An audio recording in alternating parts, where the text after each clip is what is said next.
ओम ब्रह्म सत्यम निरंकार जन्म अद्वैत पुरख सर्वव्यापक कल्याण मूरत परमेश्वराय नमः। परमेश्वराय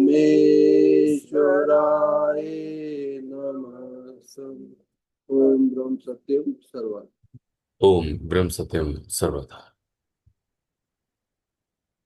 ग्रंथ श्री समता विलास, देवी देवताओं और ग्रहों की पूजा का सिद्धांत, पेज नंबर 150, वचन नंबर 100, वचन नंबर 44। हे मेरे प्रभु, हे मेरे गुरुदेव, हम पर कृपा करो। हम दीनहीन हैं, हम बुद्धिहीन हैं। हमारी बुद्धि में वो सामर्थ्य नहीं जो हम आपके द्वारा दिए हुए ग्रंथ को समझ सकें। ऐसी कृपा करें, ऐसी बुद्धि और सत्विवेक बख्शें जिससे कि आपके द्वारा दिए हुए ग्रंथ के मर्म को और रहस्य को हम समझ सकें, चल सकें और आप में ही लीन हो जाएं। आप में ही लीन हो जाएं। हम आपकी शरण में हैं। ओम ब्रह्म सत्यम सर्वदा। वचन नंबर 44। सबसे निकट तीन काल प्राप्त, घट घट की जाननहार, शुद्ध स्वरूप, एक रस रहने वाला, अपने आप में सब ताकत रखने वाला, सब संसार जिसके प्रकाश से प्रकाश हो रहा है, उसको छोड़कर नाश होने वाले और कामना युक्त शक्तियों की पूजा करनी सब अकार्थ और अंधकार है। श्री महाराज जी ने परमपिता परमेश्वर, सर्वशक्तिमान जगदीश्वर का जो वर्णन है, वह वचन नंबर 44 में हम सबको समझाया है कि यदि मेरे सबसे अधिक निकट कोई है तो केवल एक ईश्वर है।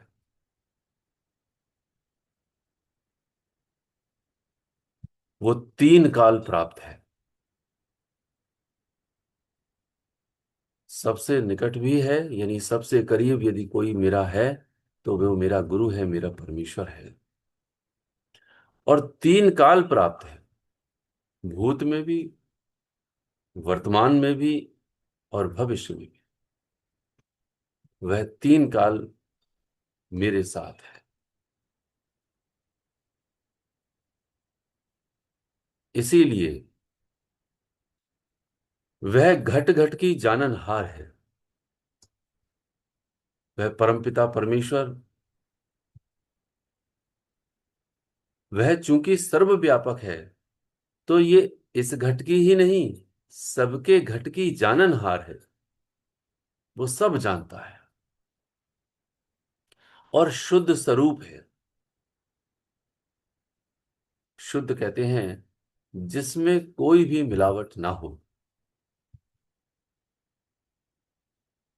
अर्थात जिसका वो स्वरूप जहां परमपिता परमेश्वर के अतिरिक्त कोई और भी रूप है ही नहीं, उसको शुद्ध स्वरूप कहते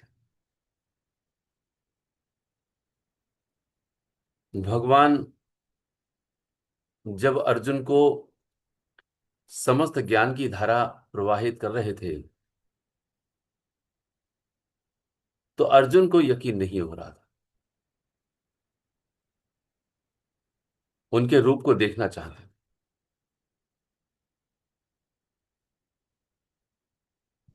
भगवान कृष्ण ने कहा कि तुम इन चक्षुओं से हमारे इस स्वरूप को नहीं देख सकते, यानी कि जो शुद्ध स्वरूप है वह नहीं देख सकते। तो उन्होंने अर्जुन को दिव्य दृष्टि दी और विराट स्वरूप दिखलाया। उसमें असंख्य देहधारी निकल रहे थे, असंख्य देहधारी उनके काल के गर्त में जा रहे थे। वहां से अग्नि भी निकल रही थी, चंद्र की शीतलता भी थी, वहां सब कुछ समा भी रहा था, वहां से सब कुछ उदय भी हो रहा था। भगवान कृष्ण ने जब अर्जुन को ये उपदेश दिया और ये विराट स्वरूप दिखलाया, महर्षि वेद व्यास ने भगवत गीता में उसका वर्णन 11वें अध्याय में बड़ा सुंदर किया हुआ है।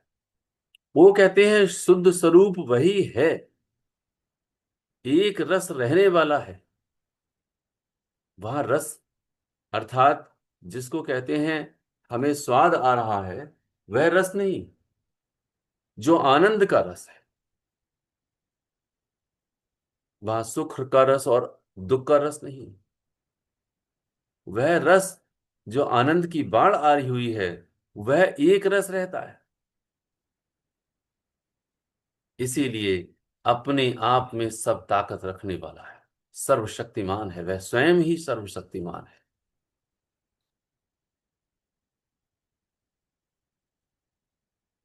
सब संसार जिसके प्रकाश से प्रकाश हो रहा है, यानी जो भी प्रकाश हम किसी में देखते हैं, धनुर्धर अर्जुन है, तो वो अर्जुन प्रभु का ही रूप है। सर्वश्रेष्ठ मर्यादा में स्थापित हैं, तो वो राम प्रभु का ही रूप है। सब में उन्हीं का ही प्रकाश है। शीतलता में यदि शीतलता प्रदान कर रहे हैं, तो वह शीतलता का रूप जो है वही है। सूर्य में तपिश है, अग्नि है, तो वो रूप ईश्वर का ही है। यानी सब संसार जिसके प्रकाश से प्रकाश हो रहा है, जैसे बचपन में भगवान राम को चंद्रदेव पर उनकी इच्छा हुई कि वह चांद मुझे चाहिए। अब कैसे चांद मिले? तो पिता हैं दशरथ, उन्होंने 4 या 5 घट यानी बर्तन उन्होंने मंगवाए और उसमें जल भर दिया। जब जल भरा, तो वो जो चंद्र का प्रतिबिंब है, वह प्रतिबिंब नीचे आने लगा। और राम से कहा कि वो जो चंद्र है जिसको तुमको चाहिए, वह यही है, सो तुम पकड़ लो। जैसे ही पकड़ने चलते, वैसे ही वह प्रतिबिंब अदृश्य हो जाता, क्योंकि जल में जैसे ही हाथ डालेंगे, वैसे ही वह प्रतिबिंब अदृश्य हो जाता। तो फिर कहा पिता ने, राजा दशरथ ने अपने पुत्र से यानी भगवान राम से, कि जिस प्रकार इसको तुम पकड़ नहीं सकते, वैसे ही तुम उसको भी नहीं पकड़ सकते। वहां यह समझाया गया है कि उसका ही प्रतिबिंब हर एक घट में व्याप्त है, घट घट में प्रतिबिंब व्याप्त है। लेकिन प्रतिबिंब को यह भुलेखा हो जाए कि मेरा भी कुछ अस्तित्व है, उसी को अनानियत कहते हैं, उसी को कर्तापन कहते हैं, जो हमारी इस जीवात्मा को हो गई। इसमें कुछ था ही नहीं, इसमें कुछ है ही नहीं, उसके बावजूद भी इस जीव को एक अपना कर्तापन महसूस हो गया, जो है नहीं। इसलिए वो कहते हैं सब संसार जिसके प्रकाश से प्रकाश हो रहा है, उसी के प्रकाश से सारा सब कुछ प्रकाशित हो रहा है। लेकिन मैं ये सोचता हूं कि मेरे कुछ करने से कुछ हो रहा है। करन करावन हार तो वही है, तू करता तू हरता, सरब तेरी आज्ञा। तो वाणी तो हर जगह फरमान कर रही है कर रही है, लेकिन हमको ये समझ नहीं आ रहा। और इस वर्णन से हम ये समझने की कोशिश करें कि जो सबसे ज्यादा निकट है मेरे, वह मेरा परमेश्वर है, मेरा गुरु है, मेरे ईश्वर है। और 3 काल मेरे लिए प्राप्त है, मैं उनको प्राप्त करने का यत्न करता हूं जो अप्राप्त हैं और जो प्राप्त हो ही नहीं सकते, जिसकी कामना से मुझे दुख, बेचैनी और परेशानी ही मिला करती है। मैं उनको बनाने की कोशिश करता हूं अपना, लेकिन जो मेरा अपना सबसे निकट है, मैं उसको भूल जाता हूं। इसलिए वो वर्णन कर रहे हैं कि तुम्हारे निकट सबसे ज्यादा एक ईश्वर ही है। वही तुम्हारी सुनने वाला भी है। वही तुम्हारे प्रेम का सर्वाधिक मोल जान सकता है और मोल दे सकता है। बाकी प्रेम की, जिसको हम वास्तविकता में मोह होता है, हम प्रेम समझते हैं, इस संसार से जितना प्रेम दूसरे से करते हैं, वो प्रेम की कोई कदर नहीं जानता। तो जो सबसे निकट है उससे प्रेम कर, जो तीन काल प्राप्त है उसको प्राप्त कर ले, अपनी अनानियत को छोड़ करके। ये वर्णन इसीलिए है कि हम यानी मैं यानी जीवात्मा इस बात को समझने का यत्न करें कि जो सबसे ज्यादा जिसकी सर्वव्यापकता है, हम क्यों नहीं जान पाते हैं। घट घट की जो जाननहार है, हमें उसे बताने की जरूरत नहीं है कि मेरे लिए ये कष्ट है, मेरे लिए ये बंधन है। हम तो केवल उसको प्राप्त करने का यत्न करें, ये अनुभूति करें, ये ज्ञान और इस भक्ति के साथ उनमें ही समाने की कोशिश करें। परमेश्वर तो खुद अंतर्यामी है, वो सब जाननहार है। इसलिए कहते हैं वह शुद्ध स्वरूप है। वह ऐसे स्वरूप में आकर के हमें शुद्धता दे देंगे। बस फर्क सिर्फ इतना है कि हमें अपनी ही अनानियत को छोड़ करके वहां समर्पणता लेकर के एक रस रहने वाले, एक रस, वो रस जो आनंद का सागर है। इसलिए जिसमें सब ताकत है, अपने आप में सब ताकत है, सर्वशक्तिमान है, वो सब कुछ कर सकते, सर्व समर्थ है, एक शब्द आता है। वो सब ताकत रखते हैं और सर्व समर्थ भी हैं। इसलिए जो समस्त प्रकाश सृष्टि में दिख रहा है, उस प्रकाश को वही प्रकाशित कर रहे हैं। उसको छोड़ करके नाश होने वाले, उसको छोड़ करके नाश होने वाले कामना युक्त शक्तियों की पूजा करनी सब अकार्थ है और अंधकार है। अकार्थ क्यों है? क्योंकि वह हर वस्तु जिसको, जिसकी कामना तूने रखी हुई है, वह नाश हो जाएगी। इस सृष्टि में जिसने भी जो कामना रखी, जो इच्छा रखी, वह इच्छा नाशवान ही है।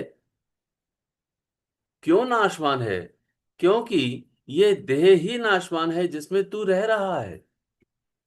मैं यानी जीवात्मा यानी बुद्धि इस देह में वैसे ही रह रही है जैसे इस देह में यह वस्त्र है। ये मेरा वही हाल है। इसीलिए भगवान कृष्ण कहते हैं वासांसि जीर्णानि यथा विहाय। अर्थात जिस प्रकार मनुष्य पुराने वस्त्रों को त्याग कर नए वस्त्रों को धारण कर लेता है, ठीक उसी प्रकार यह जीवात्मा पुरानी देहों को त्याग कर नई देह को प्राप्त कर लेती है। इसमें क्या संशय है? जब ये देह ही मेरी नाशवान है, ठीक उसी प्रकार जिस प्रकार वस्त्र नाशवान है, तो इस देह से संबंधित जो भी कामना है, जिसको इच्छा करके कह रहे हैं, वह नाशवान क्यों नहीं होगी?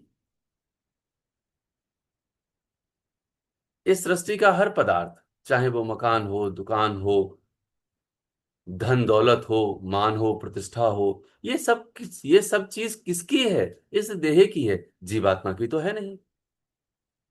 जीवात्मा का अर्थात परमपिता परमेश्वर के जो महागुण हैं, वह तो निष्कामता है, निर्मानता है, दया है, क्षमा है, परोपकार है, निश्चलता है। ये महागुण है उसके, जो इस देह के द्वारा हमने सबको पूरी सृष्टि में रखने हैं, करने हैं उनके साथ। तो हमारे अंदर दया का भाव आए, यह गुण है। यह जीवात्मा अर्थात वह परमपिता परमेश्वर का है। इसीलिए श्री महाराज जी कहते हैं कि उस परम शक्ति को छोड़कर नाश होने वाले और कामना युक्त शक्ति, यानी कि कामना युक्त जिस पूजा को मैं कर रहा हूं, उस शक्ति की जो मुझे मिल जाए वह नाशवान है, इसलिए सब अकार्थ है और सब अंधकार को देने वाला। अकार्थ इसलिए क्योंकि उसका कोई अर्थ ही नहीं है इस देह के पश्चात। ये दुकान, ये मकान, ये धन दौलत, ये सब इस देह के रहते हुए है, उसके पश्चात ये सब अकार्थ है, इसीलिए अंधकार को देने वाली है। मेरे अंदर, बुद्धि के अंदर यह प्रकाश होना चाहिए कि परमपिता परमेश्वर के अतिरिक्त मुझे कोई भी चैन नहीं दे सकता। मेरे लिए कोई खुशी नहीं, जिसको कहते हैं सच्ची खुशी, जिसको चैन करके कहते हैं, जिसको आनंद भी करके कहते हैं, और शास्त्र में उसका वर्णन मोक्ष करके आता है। तो उसके अतिरिक्त इस पूरी सृष्टि में मुझे कहीं पर भी चैन मिल ही नहीं सकता, तो मैं अंधकार परस्ती ही कर रहा हूं। तो अंधकार दर अंधकार मेरी जीवात्मा में, अर्थात मेरी बुद्धि में बढ़ता चला जाएगा। इसलिए इस पूजा को अकार्थ और अंधकार करके माना जाता है। अब जरा विचार करने की बात है, हम किसी कामना को रख करके पूजा करें तो क्या हमारी बुद्धिमानी है? तब तो हमारी मूर्खताई है, और यही मूर्खताई मुझे एक दिन मेरे लिए पतन की ओर लेके जाए। इसलिए श्री महाराज जी कहते हैं वचन नंबर 45 पर, 45 में, जिसकी पूजा देवी देवते करते आए हैं उसी ईश्वर की पूजा धारण करनी लाजमी है। फिर से वर्णन वही किया, जो देवी देवता सत्कर्मों को धारण करके जिस ईश्वर की पूजा करके उस शक्ति को प्राप्त किए हैं, ठीक उसी प्रकार हम सबको भी सर्वशक्तिमान की पूजा निष्कामता से करनी लाजमी है। कामना युक्त पूजा अंधकार को और पतन को लेकर के जाएगी, यह बात मेरे अंदर दृढ़ हो जानी चाहिए। श्री महाराज जी कहते हैं कि ईश्वर जिसकी पूजा देवी देवता करते आए हैं, तो देवी देवता जिसकी पूजा कर रहे हैं, हम उनकी पूजा क्यों ना करें? लेकिन हमारी बुद्धि का पतन उस वक्त हो जाता है जहां पर हमारे हृदय में किसी एक इच्छा का जन्म होता है, एक कामना का जन्म होता है। वह कामना इसी सृष्टि के आधार पर 5 गुणों में और 3 गुणों, 5 अवगुणों में और 3 गुणों के अधीन होती है। 5 अवगुण काम क्रोध मोह लोभ अहंकार, और 3 गुण अर्थात रजोगुण सतोगुण और तमोगुण, इनके आधार पर ही समस्त इच्छाएं व्याप्त होती हैं, और इन इच्छाओं में, इन कामनाओं में मैं ग्रसित हो जाता, और वैसे ही मेरा पतन हो जाता है। श्री महाराज जी कहते हैं वचन नंबर 46 में, ईश्वर एक है, देवी देवते अनेक हैं। एक को छोड़कर जो अनेक की पूजा करता है वह किस गति को हासिल कर सकता है? एक को छोड़कर जो अनेक की पूजा करता है वह किस गति को हासिल कर सकता है? यानी संशय शोक के बगैर कुछ भी हासिल नहीं कर सकता। संशय और शोक, शोक कहते हैं अति दुख के लिए, और संशय कहते हैं द्वंद के लिए, भ्रम के लिए। यानी कि जिस पूजा को करके संशय और भ्रम बढ़ता चला जाता है वह है अनेक देवी देवताओं की कामना रख करके पूजा। इस बुद्धि का पतन यानी मेरा पतन इसीलिए हो गया कि मैंने अपनी देह को अपना स्वरूप मानते हुए इनकी हर कामना की पूजा की पूर्ति के लिए पूजा करनी आरंभ कर दी। और अनेक देवी देवता इसीलिए बने क्योंकि उनके पास अलग अलग अनेक शक्तियां हैं। लेकिन आज तक मुझे यह समझ अंदर दृढ़ता से नहीं आया कि हर शक्ति को देने वाले सर्वशक्तिमान एक ईश्वर हैं। तो हम एक ईश्वर को छोड़कर अनेक देवी देवताओं की पूजा क्यों करें? एक ईश्वर की ही ना पूजा करें। तब वाणी हमको हर पल याद आनी चाहिए, एक परमेश्वर ध्याय ल्यो, दूजी तजमन आस, मंगत सब कुछ देते हैं, रख पूर्ण विश्वास। तो पूरा विश्वास रख, वो सब कुछ दे देंगे। लेकिन इस भ्रम से कैसे दूर हूं कि मैं देह नहीं हूं, मैं जीव हूं, ये यथावत है। ये तीन काल सत्य है और जीव ईश्वर का अंश है। जैसे ही यह भ्रम, यह द्वंद्व इस बुद्धि में आता है, यह भ्रम आते ही कामना शुरू हो जाती है।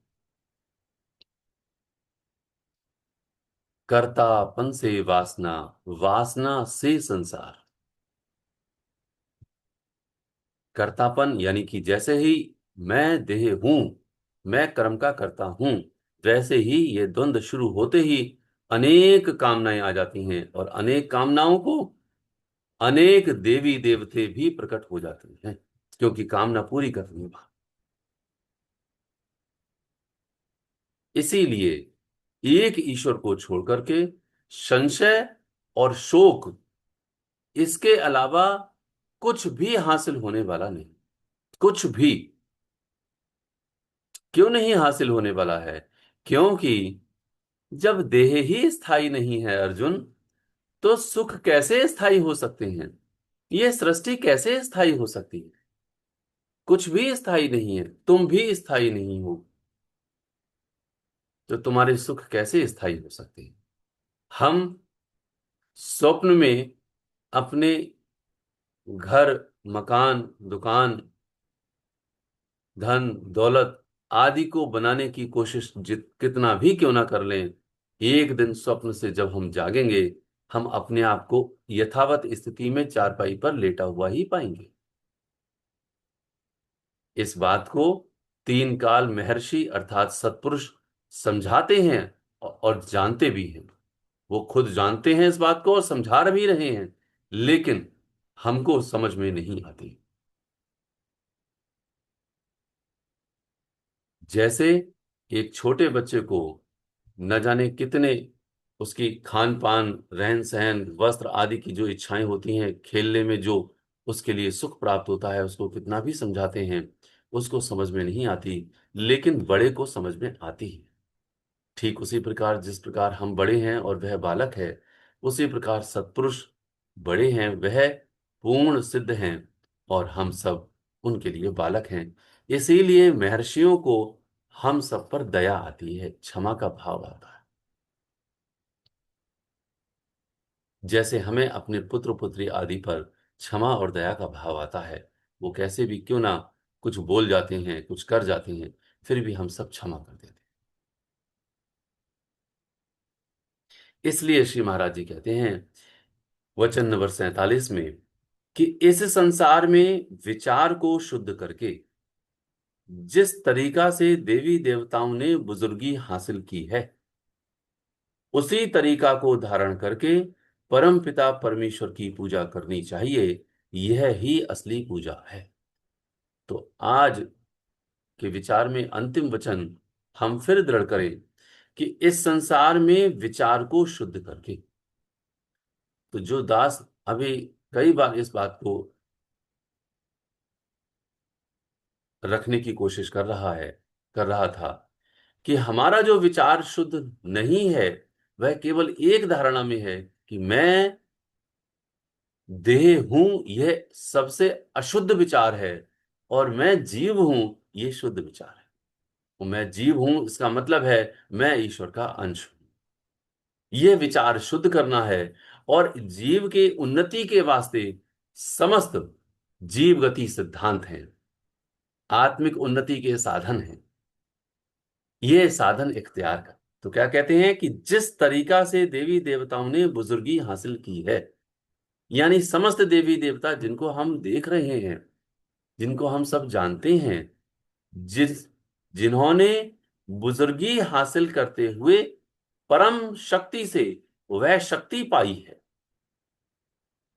वह जो देवी देव बने हैं, ठीक उन्हीं की तरीके से, उसी तरीका को धारण करने से परम पिता परमेश्वर की पूजा करनी चाहिए। तो हमने भी ऐसे ही करना है और इसी तरीका से करते हुए परम सत्ता में विलीन होना है, वहां जाकर के लय हो जाना है, तब जाकर के परम सुख अर्थात आनंद की बाढ़ में शामिल हम भी हो जाएंगे, या यूं कहें हम वही हो जाएंगे। मैं ना रहूंगा, तू ना रहेगा, तू मैं हो जाएगा, मैं तू हो जाएगा। ये दोनों एक ही थे, एक ही हो।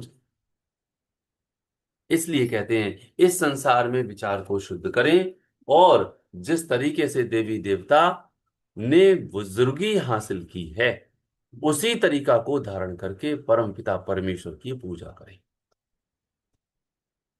तो जिस जिस तरीके से हमने सादगी को धारण करना है, अपनी इच्छाओं को कम करना है, समस्त आहार को, समस्त व्यवहार को और समस्त लिबास को परमपिता परमेश्वर के अधीनता में, अर्थात उनके लिए हमें हमें सब कुछ पहनना है, खाना है और विचार करना है। समस्त सृष्टि को ईश्वर जान करके, ईश्वर का रूप जान करके सेवा करनी है, तन से, मन से, धन से। ये सभी देवी देव की धारणा है, यही सत्पुरुषों की आदर्श और उनकी हिदायत है, मार्गदर्शन यही है। अपने प्रारब्ध पर, एक ईश्वर पर, सत्य पर भरोसा रखना कि जो परमपिता परमेश्वर ने मेरे ही किए हुए कर्मों का फल निर्धारित करके इस प्रारब्ध की देह को बनाते हुए मुझे भेजा है, वही मुझे प्राप्त होगा। इसलिए यही मुख्य सत्य का संग है, सत्संग यही है, और ये मेरे लिए है, किसी और के लिए नहीं है। न जाने कितने प्रेमी सुनते हैं, ये मेरे लिए सुन रहे हैं। मैं अपने लिए सुन रहा हूं या किसी और के लिए सुन रहा हूं? तो हमने अपना आना दृढ़ करना है कि हम जरूर आए, हम जरूर सुने, अपने ग्रंथ को जरूर मनन करें, स्वाध्याय करें, गहरा चिंतन करें। ये ये सतग्रंथ मेरे वास्ते है। तो जब मेरे वास्ते है, तो जो हमारा निकट अपना है, उसको कह देंगे भैया तू भी सुन, तू भी बहुत दुखी है। जिसके दुख से हम दुखी हो जाते हैं, उसका दुख कौन दूर कर सकता है सिवाय सर्वशक्तिमान के। ये बात भक्त को, अर्थात सदग्रंथ के मनन करने वाले को यकीन हो जाती है।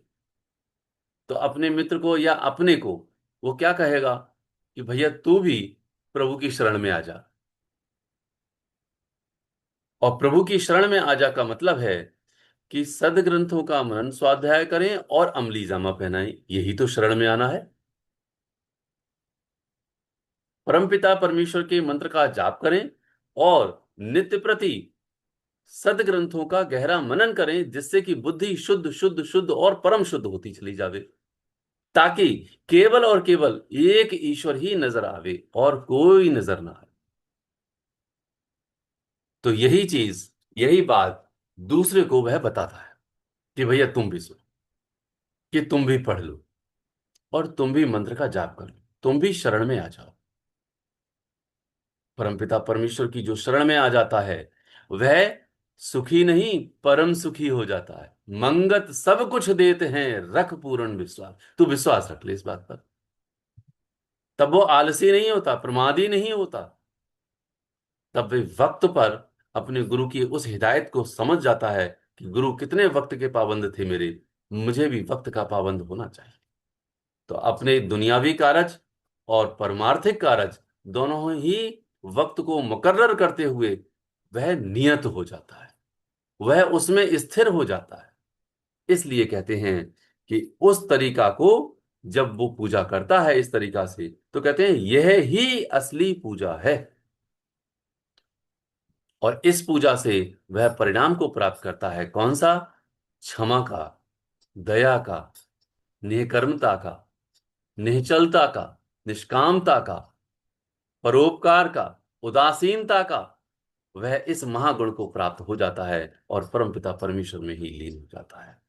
हे मेरे प्रभु, हे मेरे गुरुदेव, परमपिता परमेश्वर, हम पर ऐसे ही दया बरसाते रहें, ऐसे ही गहरे मनन में आप हमें लेके जाते रहें, जिससे कि हम अपनी अनानियत का त्याग करते हुए आप में ही समा जाएं। हम आपकी ही शरण में हैं, हम आपकी ही शरण। ओम ब्रह्म सत्यम सर्वथा।